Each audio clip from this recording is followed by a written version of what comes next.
এই যে ভাই বেগুন, তোমার এমন কি গুণ?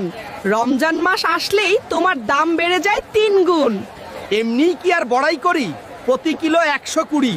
রমজান মাসে সব রাঁধুনি বেসনে ডুবিয়ে আমায় ভাজে বেগুনি। গরম তেলে আমায় ফেলে যদি হয় ভাজা, আহা খেতে কি যে মজা। তাই তো রমজানে আমি সবজির রাজা। নুন হলুদ মাখিয়ে যদি ছেড়ে দাও তেলে, দেখবে কেমন তেলে বেগুনে উঠি আমি জলে। শুনলাম তুমি নাকি পকেট করছো খালি, তেলে বেগুনে রেগে সবাই দিচ্ছে তোমায় গালি। গালি দিলে কি হবে ভাই, আমায় তো সবার ঠিকই চাই। রমজানে খেতে চাইলে মুড়ি, আমার যে নাই কোনো জুড়ি। এমনি এমনি কি আর এত বড়াই করি? আরে ভাই বেগুন, আমারও কি কম গুণ? ডাল ভাতে ছিলাম আমি নিত্যদিনের সাথী, এখন আমি রাজকীয় অমূল্য এক হাতি। লেবু আমি 80 টাকা হালি, রমজান এলেই জনতার পকেট করি খালি।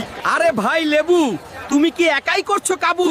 এই যে আমি শশা কিনতে গিয়ে জনগণ পায় না খুঁজে দিশা, পায় না খুঁজে দিশা। প্রতি কিলো 100 টাকা ধরে বোকার মতো জনগণ নিয়ে যাচ্ছে ঘরে। এর জন্য আসল দায়ী কে? এর জন্য আসল দায়ী বজ্জাত সিন্ডিকেট, যাদের জন্য খালি হচ্ছে জনতার পকেট। আসে যখন রমজান, এক শ্রেণীর শয়তান বাড়িয়ে দেয় সব জিনিসের দাম। ভাবছে না জনতার ঘামছে যে ঘাম। এই কীর্তি তামাশার হবে না গো শেষ, কারণ এটা আমার সোনার বাংলাদেশ, সোনার বাংলাদেশ।